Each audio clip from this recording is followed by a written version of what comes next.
ایک چیز اس میں وہ ہو گئی ہے نا کہ جس کی مجھے امید نہیں تھی.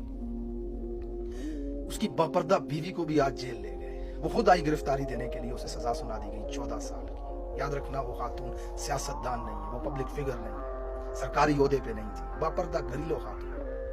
اس ملک کی تاریخ میں کبھی ایسا نہیں ہوا. یاد رکھنا بھٹو کو بھی پھانسی لگا دی اگلے نے, اس کی بیوی پہ ہاتھ نہیں ڈالا.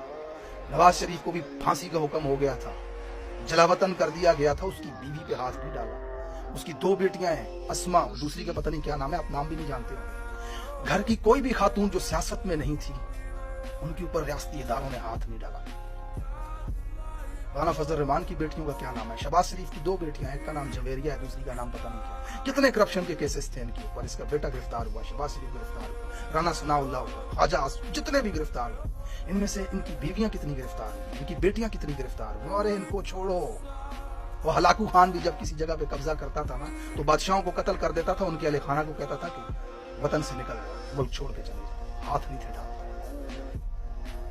امریکہ نے 11 سال بمباری کی جس شخص کو پکڑنے کے لیے, توڑا بورا پہاڑوں کو ریگستان بنا دیا. جب اس کو پکڑا تو اس کی بیوی پہ ہاتھ نہیں ڈالا.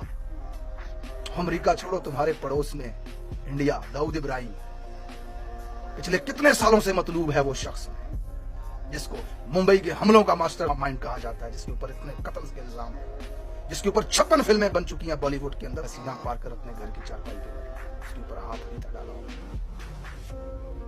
ظالموں, تم نے اس کی بیوی پہ ہاتھ ڈال دیا. کس قدر نجس ہو تم, کس قدر ناپاک ہو تم, کس قدر گرے ہوئے ہو تم, کس قدر گھٹیا ہو تم, کس قدر غلیظ ہو تم, کہ تم اپنے ذاتی مقاصد حاصل کرنے کے لیے لوگوں کی بہنوں, بیٹیوں, ماؤں کے گربانوں تک چلے گئے. آج پکڑ پکڑ کے جیلوں میں اس کا کیا قصور تھا؟ اس ملک میں جنہوں نے توشہ خانہ سے گاڑیاں لے کر کے, BMW لے کر کے, سونے اور ہیرے جواہرات کے ہار لے کر کے کھا گئے, وہ تو اس ملک پہ اقتدار پہ نازل ہونے والے ہیں آپ کے کرم سے.